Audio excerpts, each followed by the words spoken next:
March 6, 1944. Reichsmarshal Hermann Göring stood on the balcony of his hunting lodge at Carenhall, 40 miles north of Berlin, watching smoke trails crisscross the morning sky. The roar of aircraft engines reached his ears, but these were not the familiar sounds of Luftwaffe fighters. These were different, deeper, carrying with them the unmistakable thunder of American Merlin engines. For the first time in the war, he witnessed long-range escort fighters accompanying bomber formations all the way to the German capital. The sight struck him like a physical blow. Göring had once proclaimed with absolute certainty that no enemy bomber would ever reach Berlin. "If any enemy aircraft reaches the Ruhr, my name is not Hermann Göring," he had boasted in 1939. "You can call me Meyer." Now, as he watched the vapor trails of North American P-51 Mustangs weaving protective patterns above the American bombers, that boast seemed like a cruel joke. The fighters that danced across the Berlin sky represented something far more catastrophic than broken promises. They signaled the end of German air superiority and, with it, the beginning of the Third Reich's inevitable collapse. The Mustang had not always been America's solution to the escort problem. Early in the war, American daylight bombing raids suffered devastating losses. 8th Air Force B-17 Flying Fortresses and B-24. Liberators ventured deep into German territory protected only by short-range fighters like the P-47 Thunderbolt and P-38 Lightning. These escorts could accompany the bombers only partway before fuel limitations forced them to turn back. What followed became known among Allied aircrews as the bomber's graveyard. Luftwaffe fighters, led by experienced aces flying Messerschmitt Bf-109 and Focke-Wulf F-190 aircraft, waded beyond the escort range and tore into the vulnerable bomber formations with devastating efficiency. The turning point came through an unlikely marriage of British ingenuity and American engineering. According to military aviation records documented by the Air Force Historical Research Agency, the original Mustang design had been hampered by an underpowered Allison engine that limited its high-altitude performance. British test pilot Ronald Harker of Rolls-Royce recognized the airframe's potential and suggested installing the British Merlin engine. The transformation was revolutionary. The Merlin-powered Mustang became not just another fighter, but the fighter that would change the strategic balance of the air war over Europe. By early 1944, American factories were producing Mustangs at remarkable rates. The aircraft combined unprecedented range with exceptional performance. With external drop tanks, the P-51 could escort bombers all the way to Berlin and back, covering nearly 1,400 miles. Its top speed exceeded 440 miles per hour at altitude, and its maneuverability matched or exceeded that of the best German fighters. More importantly, it could sustain combat at altitudes where bomber formations flew, something earlier American fighters struggled to achieve effectively. Göring understood aircraft and aerial warfare better than most Nazi leaders. He had been a decorated fighter ace in the First World War, commanding the legendary Jagdgeschwader 1 after the death of Manfred von Richthofen, the Red Baron. He knew what air superiority meant. He recognized that once an enemy controlled the skies, ground forces became vulnerable. Industrial production faced relentless bombardment, and civilian morale crumbled under constant threat. The appearance of Mustangs over Berlin meant that Germany had lost that control, perhaps irrevocably. The Reichsmarshal turned away from the balcony, his ornate uniform suddenly feeling heavy. Inside Carenhall, surrounded by looted art treasures and symbols of his power, he reached for the telephone to contact Luftwaffe headquarters. But what could he tell them? That the war was lost? That American industrial might had produced a weapon his vaunted Luftwaffe could not counter? That his promises to Hitler and the German people had been empty? September 20th, 1942. Lieutenant Colonel Thomas Hitchcock sat in a cramped office in London, reviewing reports that made for grim reading. The American daylight bombing campaign over occupied Europe was hemorrhaging crews at an unsustainable rate. Hitchcock, a wealthy polo champion turned military attache, had taken a personal interest in solving the escort fighter problem. His position allowed him to bridge British and American aviation circles, and he had become convinced that the solution lay not in developing entirely new aircraft, but in perfecting one that already existed. The North American Aviation Company had designed the Mustang in just 117 days during 1940. The British Purchasing Commission had originally ordered the aircraft because they needed fighters desperately, and American production capacity could deliver them quickly. The initial version, designated Mustang Mark I by the British, proved excellent at low altitudes but disappointing above 15,000 feet. The Allison V1710 engine simply could not maintain power in the thin air where bombers and their interceptors fought. Hitchcock championed the Merlin engine conversion with an enthusiasm that bordered on obsession. He understood that time was running out. Every week without adequate escort fighters meant hundreds of American airmen dying or being captured. The Schweinfurt-Regensburg raids of August and October 1943 demonstrated the horrific cost of unescorted deep penetration missions. During the second Schweinfurt raid on October 14th, the 8th Air Force lost 60 B-17 bombers out of 291 dispatched. The losses were so severe that the mission became known as Black Thursday. Deep penetration raids were temporarily suspended while the Allies searched desperately for a solution. The Merlin-powered 51 began reaching operational squadrons in late 1943.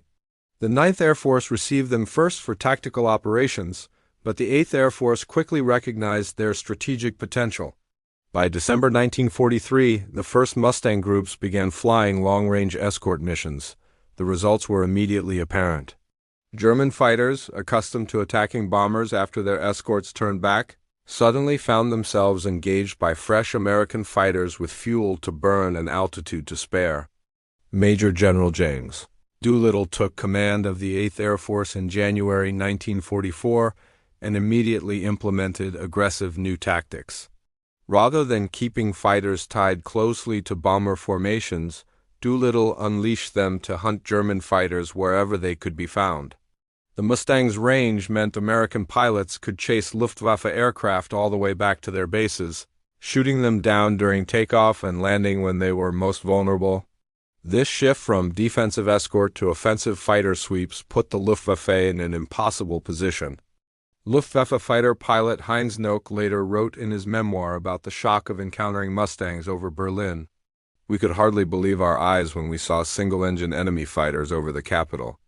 We knew then that the enemy had command of the air over Germany. German fighter pilots, many of them veterans with dozens of kills, found themselves outranged, outnumbered, and increasingly outfought. The Mustang pilots were often less experienced than their German opponents, but they had decisive advantages in numbers, fuel, and strategic position. The production numbers tell the story of American industrial dominance. North American Aviation's factories in Inglewood, California, and Dallas, Texas, produced more than 15,000 Mustangs during the war. German factories, hampered by Allied bombing and resource shortages, struggled to replace their losses. By early 1944, the Luftwaffe was losing experienced pilots faster than training programs could replace them. Fuel shortages limited training hours for new pilots, creating a death spiral where inexperienced pilots died quickly against veteran Allied aviators, preventing Germany from building a new generation of aces. The Mustang's impact extended beyond simple combat statistics. Its presence forced the Luftwaffe to make impossible choices. Should they concentrate fighters to defend vital industrial targets, leaving other areas vulnerable? Should they engage the escort fighters and potentially exhaust their fuel before reaching the bombers? Should they husband their forces for a decisive battle that might never come? Every option led to greater losses and diminishing returns. March 6, 1944. Air raid sirens wailed across Berlin as residents scrambled for shelters. This was not the first time American bombers had visited the Reich capital, but it marked a psychological threshold that Berliners could feel even if they could not articulate it. The bombers came in broad daylight, protected by fighters that twisted and dove through the sky, clearly visible from the streets below. The myth of Luftwaffe invincibility, already cracking, shattered completely. 15-year-old Hildegard Neff, who would later become a famous actress, was working in an animation studio that day. She recalled decades later the terror of watching the contrails form a deadly grid above the city. We could see them so clearly, she remembered. the bombers in their formations, and around them like protective wolves, the American fighters. We knew then that we were no longer safe, not even in Hitler's capital. The bomber stream that day consisted of over 600 heavy bombers from the 8th Air Force, targeting industrial facilities and rail yards. Accompanying them were several hundred fighters, including the increasingly common Mustangs. The bombing itself caused significant damage, but the broader strategic impact came from the demonstration of Allied air dominance. If Berlin could be bombed in daylight with relative impunity, no German city remained safe. Göring's absence from Berlin during these critical days did not go unnoticed. While the capital burned and German civilians died under American bombs, the Reichsmarschall remained at his various estates, increasingly disconnected from the reality of the war. His subordinates in the Luftwaffe struggled with impossible demands from Hitler to stop the bombing while facing severe shortages of fuel, aircraft, and trained pilots.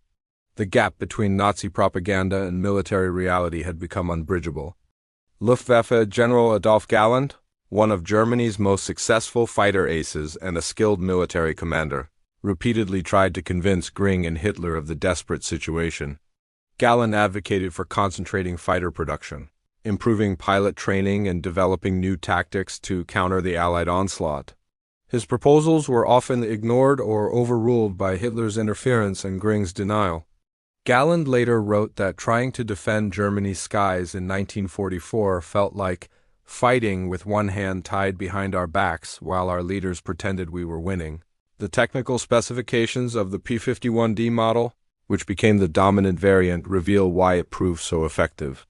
The aircraft weighed approximately 7,000 pounds empty and could carry 10,000 pounds at maximum gross weight. Its Packard V1650 Merlin engine produced over 1,400 horsepower at war emergency power settings. The armament consisted of 650 caliber Browning machine guns with approximately 400 rounds per gun. With 2 external drop tanks, the Mustang could fly missions lasting up to 6 hours, covering distances that seemed impossible to German defensive planners. German pilots developed various tactics to counter the Mustangs, but none proved consistently effective. Some tried diving attacks from high altitude, using speed to engage and disengage quickly. Others attempted to lure Mustangs into turning fights at low altitude where the Focke-Wulf FW-190 had advantages. A few experimented with heavily armed and armored interceptors designed to break up bomber formations while lighter fighters held off escorts. All of these approaches yielded occasional successes but could not stem the overall tide. The human cost of the air war fell heavily on both sides, though Germany increasingly bore the greater burden. American bomber crews faced terrifying odds on every mission, with flak and fighters threatening death or captivity. Fighter pilots engaged in lethal duels where seconds determined life or death. German fighter pilots, many of them barely trained teenagers by 1944, climbed into their aircraft knowing they faced overwhelming numbers of experienced enemy pilots. German civilians, meanwhile, endured the terror of round-the-clock bombing as British raids by night joined American raids by day in what became known as the Combined Bomber Offensive. April 26, 1943.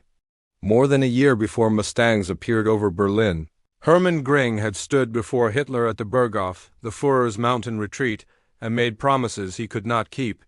German defenses would stop the Allied bombing campaign, he assured Hitler. New aircraft designs would restore German air superiority. Production increases would replace all losses. Every promise rang hollow even as he spoke the words, but Göring had built his career on bluster and confidence, and he could not change course now. Göring's rise to power had been meteoric after the Nazi seizure of control in 1933. As commander of the Luftwaffe, he oversaw its expansion from a secret force violating the Treaty of Versailles into what appeared to be Europe's most formidable air arm. The Luftwaffe's successes in Spain during the Civil War, and later in Poland, France, and the early Soviet campaigns, seemed to validate Göring's leadership. He accumulated titles, honors, and vast personal wealth, becoming the second most powerful man in Nazi Germany. But the Luftwaffe had been designed for tactical support of ground operations, not strategic defense of German airspace against massed bomber formations. The aircraft that worked brilliantly in blitzkrieg operations proved less effective when the strategic situation reversed. Medium bombers like the Heinkel He-111 and Dornier Do-17 could not reach distant targets effectively. The Luftwaffe lacked four-engine heavy bombers comparable to the B-17 or British Lancaster. Fighter designs optimized for short-range interception struggled when forced to defend vast airspace against coordinated attacks. Göring's personal failings compounded these structural problems. By the middle years of the war, he had become addicted to prescription drugs, particularly paracodyne, which affected his judgment and energy. He spent increasing amounts of time at his various estates hunting, collecting art, much of it looted from occupied territories, and indulging in luxuries even as ordinary Germans faced rationing and hardship. His distance from operational realities grew as the military situation deteriorated. The Reichsmarshal's relationship with Hitler became increasingly strained as Allied bombing intensified. Hitler raged about Luftwaffe failures and demanded impossible results. Göring, unable to admit the true extent of Germany's problems, made ever more extravagant promises and blamed his subordinates when those promises went unfulfilled. Capable officers like Adolf Galland found themselves caught between Hitler's unrealistic demands and Göring's refusal to present accurate assessments to the Führer. Historical records from interrogations after the war reveal Göring's state of mind during this period. When asked about the Mustangs' appearance over Berlin, he reportedly told interrogators that he knew at that moment the war was lost. The statement reflects not just military assessment but personal capitulation. Göring had built his identity around the Luftwaffe's strength and his own image as Hitler's most capable subordinate. The inability to defend German skies destroyed both. The competition between various branches of German military production created additional problems that Göring could not resolve. The Luftwaffe competed with the army for resources, industrial capacity, and manpower. The Navy, though less influential, still commanded submarine production and coastal defense. Hitler's tendency to favor spectacular new weapons over incremental improvements meant resources flowed to projects like the V-1 flying bomb and V-2 rocket rather than fighter production. Germany produced approximately 40,000 fighter aircraft in 1944, an impressive number, but it was insufficient given the scale of Allied air operations and the quality gap created by better Allied pilot training and inexhaustible Allied fuel supplies. Personal rivalries within the Nazi leadership further hampered effective responses to the bomber threat. Heinrich Himmler's SS increasingly encroached on Luftwaffe jurisdiction. Albert Speer, as Minister of Armaments, pushed for rational production priorities that clashed with Hitler's intuitive preferences and Göring's empty assurances. Joseph Goebbels's propaganda ministry continued to promise imminent wonder weapons and final victory, even as anyone with eyes could see Allied bombers overhead daily. August 17, 1943. Major James Howard of the 354th Fighter Squadron took off from England in a P-51B model Mustang, part of one of the first long-range escort missions penetrating deep into Germany. Howard and his squadron had only recently converted from P-47 Thunderbolts to Mustangs, and the increased range opened new tactical possibilities. On January 11, 1944, Howard would earn the Medal of Honor for single-handedly defending a bomber formation when separated from his squadron, downing multiple German fighters in a desperate half-hour battle. His actions exemplified the aggressive spirit Doolittle encouraged in Mustang pilots. The statistics of the air war tell a story of grinding attrition that favored the side with greater resources. In 1943, the 8th Air Force lost approximately 900 bombers and fighters combined. In 1944, losses initially increased as operations intensified, but the proportion of bombers lost per mission declined dramatically once long-range escorts became standard. By late 1944, bomber loss rates had dropped below 2% per mission, a sustainable rate that allowed the continuous application of air power against German targets. German losses followed the opposite trajectory. In 1943, Luftwaffe fighter units maintained rough parity with Allied attackers, inflicting severe losses while preserving an experienced corps of pilots. By mid-1944, the Luftwaffe was losing not just aircraft but irreplaceable pilots. Training programs, hampered by fuel shortages and constant Allied attacks on training bases, produced pilots with as few as 30 hours of flight time. These barely trained aviators faced Allied pilots with hundreds of combat hours. The results were predictable and tragic. Fighter ace Gunther Raoul, who survived the war with 275 confirmed victories, described the situation as sending children to fight adults. He watched as young pilots, some of them teenagers, climbed into Bf 109 fighters for their first missions and died within days or even hours. The Luftwaffe's elaborate system of fighter tactics, developed over years of combat, collapsed when there were no longer enough experienced pilots to teach and lead novices. The Mustangs' kill ratio against German fighters demonstrated its technical superiority and the growing skill gap between Allied and German pilots. While precise statistics remain debated by historians, estimates suggest P-51 pilots achieved kill ratios of better than 4 to 1 against German fighters by mid-1944. Some of America's top aces, including George Preddy with 26.83 air victories and John Meyer with 24, scored most of their kills in Mustangs during the last year of the war. German attempts to develop counterweapons produced some remarkable aircraft, but came too late and in insufficient numbers. The Messerschmitt Me-262 jet fighter, introduced in mid-1944, possessed performance that outmatched any Allied piston-engine fighter.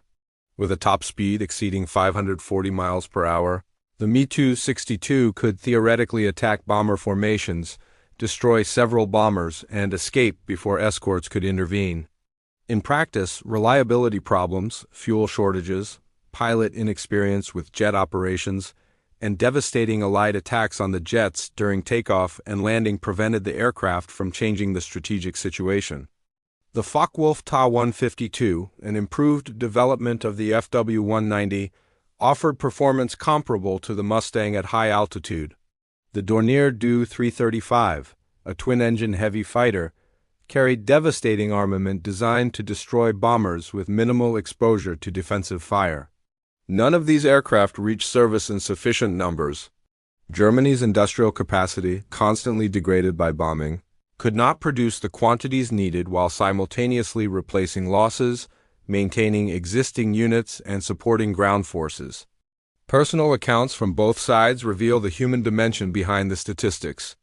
American pilots described the strange combination of terror and exhilaration that came with combat at 25,000 feet, where seconds determined survival and the empty sky suddenly filled with deadly aircraft. German pilots spoke of the fatalistic acceptance that developed when losses became routine and survival seemed to depend more on luck than skill. Both sides shared the trauma of watching friends die, the guilt of surviving when others did not, and the psychological burden of killing other young men who had no personal quarrel. February 13th through 15th, 1945. Allied bombers devastated Dresden in a series of raids that killed tens of thousands of civilians and destroyed one of Germany's most beautiful historic cities. While Royal Air Force Bomber Command carried out most of the attacks at night, American 8th Air Force formations struck in daylight, escorted by Mustangs that encountered minimal opposition. The destruction of Dresden, coming so late in the war when German defeat was certain, remains controversial decades later. For German civilians, it symbolized their utter helplessness against Allied air power. The combined bomber offensive reached its peak intensity during the war's final year. British bombers struck at night, using area bombing to destroy German cities and industrial capacity. American bombers attacked by day, theoretically using precision methods to strike specific targets, though in practice the distinction between precision and area bombing often blurred. Both campaigns depended on Allied air superiority established and maintained largely by the Mustang and other escort fighters. The human cost of the bombing campaign remains difficult to calculate precisely. German civilian casualties from Allied bombing exceeded 300,000 killed, with hundreds of thousands more injured. Major cities like Hamburg, Cologne, Essen, and Berlin suffered tremendous destruction.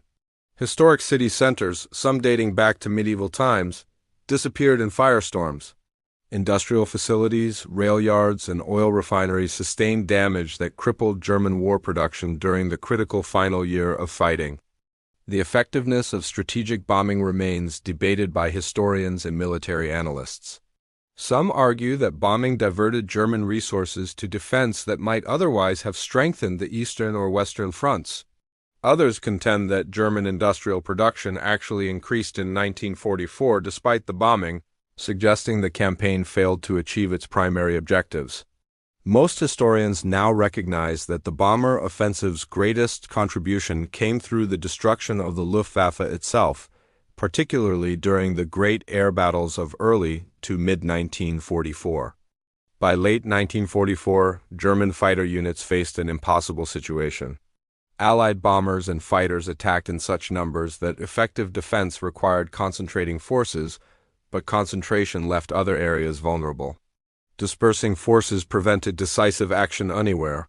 Fuel shortages limited training and operations. New pilots died before gaining experience. Experienced survivors faced physical and psychological exhaustion from continuous combat.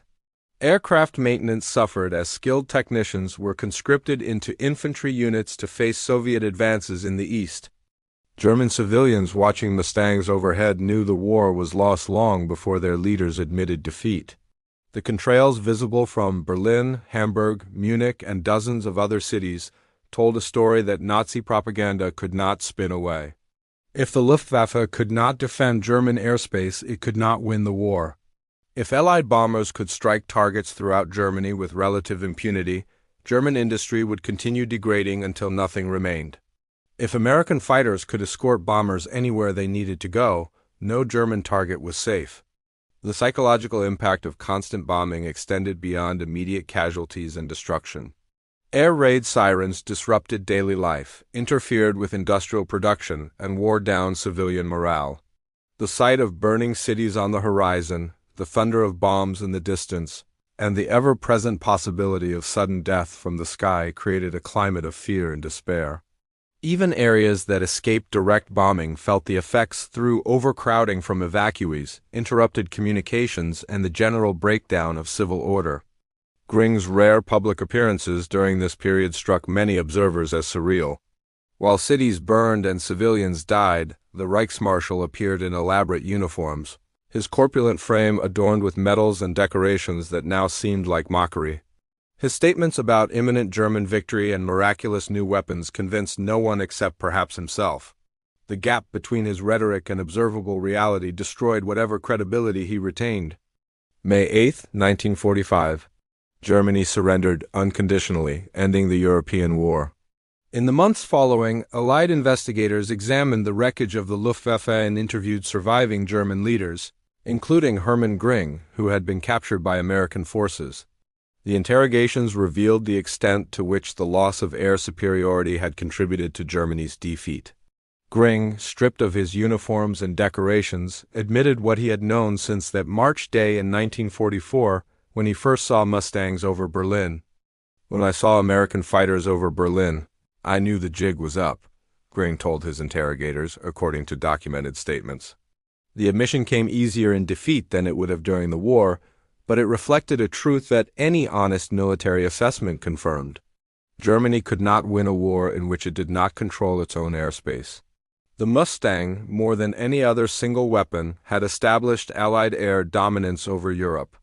The P-51 Mustang service did not end with Germany's defeat. Mustangs flew combat missions in the Pacific Theater, escorting B-29 bombers on raids against Japan. After the war, many nations operated Mustangs, and the aircraft saw combat in Korea, where it served primarily in ground attack roles against North Korean and Chinese forces. The design proved so successful that civilian racing versions competed for decades, and restored Mustangs remained popular at air shows into the 21st century. The human stories behind the statistics continued long after the fighting stopped. American pilots returned home as heroes, though many struggled with what today would be recognized as post-traumatic stress disorder. German pilots, particularly those who had served honorably without involvement in war crimes, faced complicated legacies, their skills and courage tainted by the regime they had served.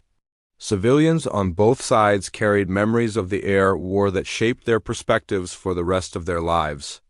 Adolf Galland, who had feuded with Göring over Luftwaffe policy throughout the war, later wrote extensively about the German air defense failure.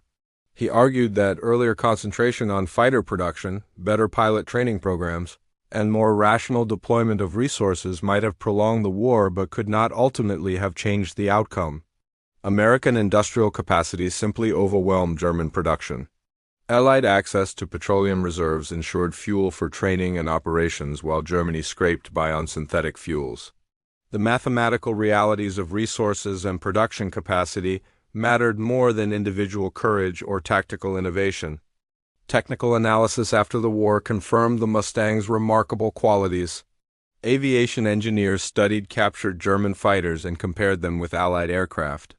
While some German designs showed innovation and impressive performance in specific areas, none combined the Mustang's range, speed, maneuverability, and reliability. The P-51 represented not a radical breakthrough, but rather the culmination of design refinement and engineering excellence. Small advantages in multiple areas accumulated into decisive overall superiority. The legacy of the Mustang extended beyond its direct military impact. The aircraft demonstrated the potential of long-range escort fighters and influenced post-war fighter design philosophy. It validated the concept of strategic daylight bombing, showing that bombers could reach distant targets if properly escorted. It proved that American industry could not only match but exceed European aviation capabilities. Most importantly, it showed that technological innovation combined with industrial capacity could overcome initial setbacks and achieve decisive results. Hermann Göring, tried at Nuremberg for war crimes including the plundering of art treasures from occupied countries and his role in establishing the Nazi state, was sentenced to death in October 1946.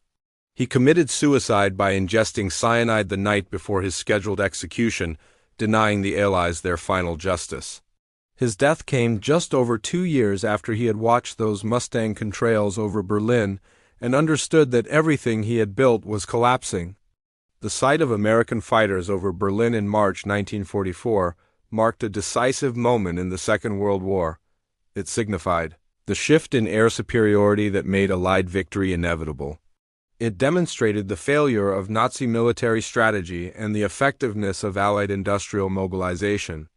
It proved that technological innovation, properly applied, could overcome early advantages and change the course of history. And it showed one man, Hermann Göring, that his boasts and promises had been empty, that the war he had helped start was lost, and that nothing he could do would prevent the coming defeat. The Mustang remains a symbol of Allied air power and American industrial achievement during World War II. Its sleek lines and powerful engine made it arguably the finest piston-engine fighter aircraft ever produced.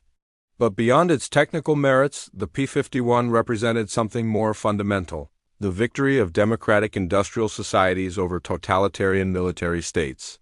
The triumph of rational production priorities over ideological fantasies, and the defeat of leaders like Hermann Göring, who believed their own propaganda until reality, in the form of American fighters over Berlin, shattered their illusions forever.